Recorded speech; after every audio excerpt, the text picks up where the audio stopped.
Introductions to Robots and Aliens by Isaac Asimov. You may have noticed, assuming that you have read my robot stories and novels, that I have not had occasion to discuss the interaction of robots and aliens. In fact, at no point anywhere in my writing has any robot met any alien. In fact, very few of my writings have human beings meeting aliens, in fact. You may wonder why that is so, and you may suspect that the answer would be, I don't know, that's just the way I write stories, I guess. But if that is what you suspect, you are wrong. I will be glad to explain just why things are as they are. The time is 1940. In those days it was common to describe galactic federations in which there were many, many planets, each with its own form of intelligent life. E.E. Doc Smith had started the fashion, and John W. Campbell had carried it on. There was, however, a catch. Smith and Campbell, the wonderful people, were of Northwest European extraction, and they took it for granted that Northwest Europeans and their descendants were the evolutionary crown and peak. Neither one was racist in any evil sense, you understand. Both were as kind and as good as gold as everyone. But they knew they belonged to the racial aristocracy. Well, then, when they wrote of galactic federations, Earthmen were the Northwest Europeans of the galaxy. There were lots of different intelligences in Smith's galaxy, but the leader was Kimball Kinnison, an Earthman, of Northwest European extraction, I'm sure. There were lots of different intelligences in Campbell's galaxies, but the leaders were Arcot Wade and Maury, who were Earthmen of Northwest European extraction, I'm sure. Well, in 1940 I wrote a story called Homo Soul, which appeared in the September 1940 issue of Astounding Science Fiction. I, too, had a galactic federation composed of innumerable different intelligences, but I had no brief for Northwest Europeans. I was of East European extraction myself, and my kind was being trampled into oblivion by a bunch of Northwest Europeans. I was, therefore, not intent on making Earthmen superior. The hero of the story was from Rigel, and Earthmen were definitely a bunch of second-raters. Well, Campbell wouldn't allow it. Earthmen had to be superior to all others, no matter what. He forced me to make some changes, and then made some himself, and I was frustrated. On the one hand, I wanted to write my stories without interference. On the other hand, I wanted to sell to Campbell. What to do? I wrote a sequel to Homo Soul, a story called The Imaginary, in which only the aliens appeared, no Earthmen. Campbell rejected it. It appeared in the November 1942 issue of Super Science Stories. Then inspiration struck. If I wrote human-alien stories, Campbell would not let me be. If I wrote alien-only stories, Campbell would reject them. So why not write human-only stories? I did. When I got around to making another serious attempt at dealing with the galactic society, I made it an all-human galaxy, and Campbell had no objections at all. Mine was the first such galaxy in science fiction history, as far as I know, and it proved phenomenally successful, for I wrote my foundation, and related novels, on that basis. The first such story was Foundation itself, which appeared in the May 1942 Astounding Science Fiction. Meanwhile, it had also occurred to me that I could write robot stories for Campbell. I didn't mind having Earthmen superior robots, at least just at first. The first robot story that Campbell took was Reason, which appeared in the April 1941 Astounding Science Fiction.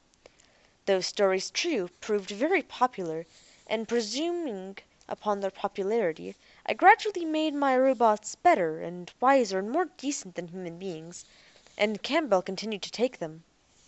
This continued even after Campbell's death, and now I can't think of a recent robot story in which my robot isn't far better than the human beings he must deal with. I think of Bicentennial Man, Robot Dreams, Too Bad, and most of all I think of R. Daniel and R. Giscard in my robot novels. But the decision I made in the heat of World War II, and in my resentment of Campbell's assumptions, have stayed with me. My galaxy is still all human, and my robots still meet only humans. This doesn't mean that, always assuming I live long enough, it's not possible I may violate this habit of mine in the future. The ending of my novel, Foundation in Earth, makes it conceivable that in the sequel I may introduce aliens and Ardanil will have to deal with them. It's not a promise, because actually I haven't the faintest idea of what's going to happen in the sequel, but it is at least conceivable that aliens may intrude upon my close-knit human societies. Naturally, I repel with contempt any suggestion that I don't introduce aliens into my series because I can't handle them. In fact, my chief reason for writing my novel, The Gods Themselves, was to prove to anyone who felt he needed the proof that I could, too, handle aliens.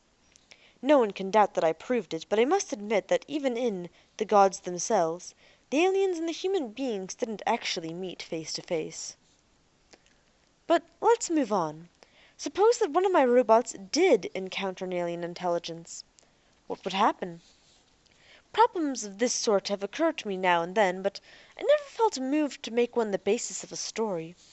Consider, how would a robot define a human being in the light of the three laws? The first law, it seems to me, offers no difficulty. A robot may not injure a human being, or through an action allow a human being to come to harm. Fine, there need be no cavilling about the kind of a human being. It wouldn't matter whether they were male or female, short or tall, young or old, wise or foolish. Anything that can define a human being biologically will suffice. The second law is a different matter altogether. A robot must obey orders given it by a human being, except where that would conflict with the first law. This has always made me uneasy. Suppose a robot on board ship is given an order by someone who knows nothing about ships, and that order would put the ship and everyone on board into danger.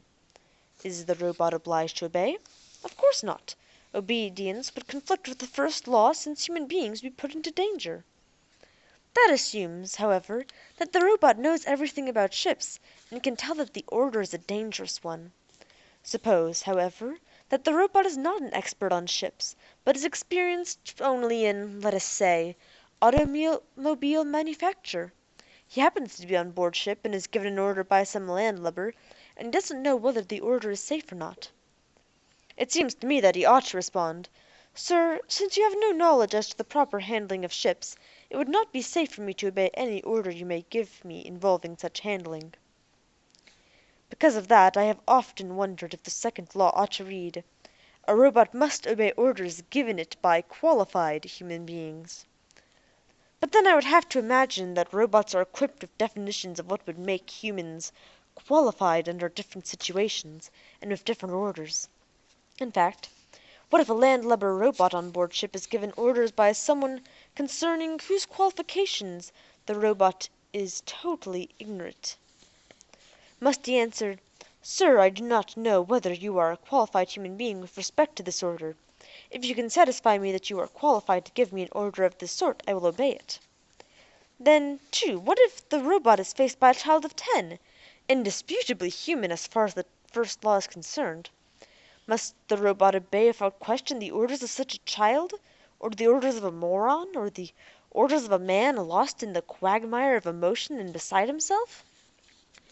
The problem of when to obey and when not to obey is so complicated and devilishly uncertain that I have rarely subjected my robots to these equable situations. And that brings me to the matter of aliens. The physiological difference between aliens and ourselves matters to us. But then, tiny physiological or even cultural differences between one human being and another also matter. To Smith and Campbell, ancestry obviously mattered. To others, skin color matters, or gender, or eye shape, or religion, or language, or, for goodness sake, even hairstyle. It seems to me that to decent human beings, none of these superficialities ought to matter. The Declaration of Independence states that all men are created equal. Campbell, of course, argued with me many times that all men are manifestly not equal, and I steadily argued that all that they were all equal before the law. If a law was passed that stealing was illegal, then no man could steal. One couldn't say, "Well, if you went to Harvard and were a seventh generation American, you can steal up to $100,000. If you're an immigrant from the British Isles, you can steal up to £100. But if you're of Polish birth, you can't steal at all." Even Campbell would admit that much, except that his technique was to change the subject. And, of course, when we say that all men are created equal, we are using men in the generic sense, including both sexes and all ages, subject to the qualification that a person must be mentally equipped to understand the difference between right and wrong. In any case, it seems to me that if we broaden our perspective to consider non-human intelligent beings, then we must dismiss, as irrelevant, physiological and biochemical differences, and ask only what the status of intelligence might be. In short, a robot must apply the laws of robotics to any intelligent biological being, whether human or not. Naturally, this is bound to create difficulties. It is one thing to design robots to deal with a specific non-human intelligence and specialize in it, so to speak. It is quite another to have a robot encounter an intelligent species whom it has never met before. After all, different species of living things may be intelligent to different extents, or in different directions, or subjects to different modifications. We can easily imagine two intelligences with two utterly different systems of morals, or two utterly different systems of senses. Must a robot who is faced with a strange intelligence evaluate it only in terms of the intelligence for which he is programmed?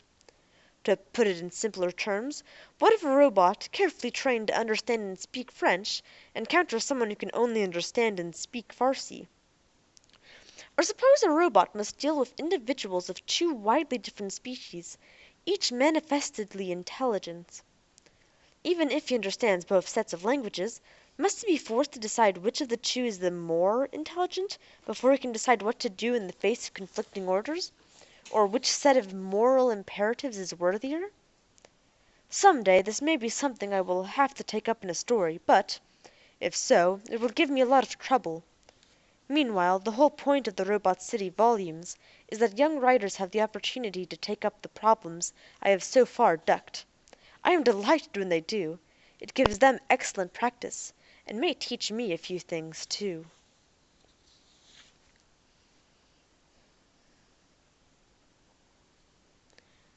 Chapter 1. Birth.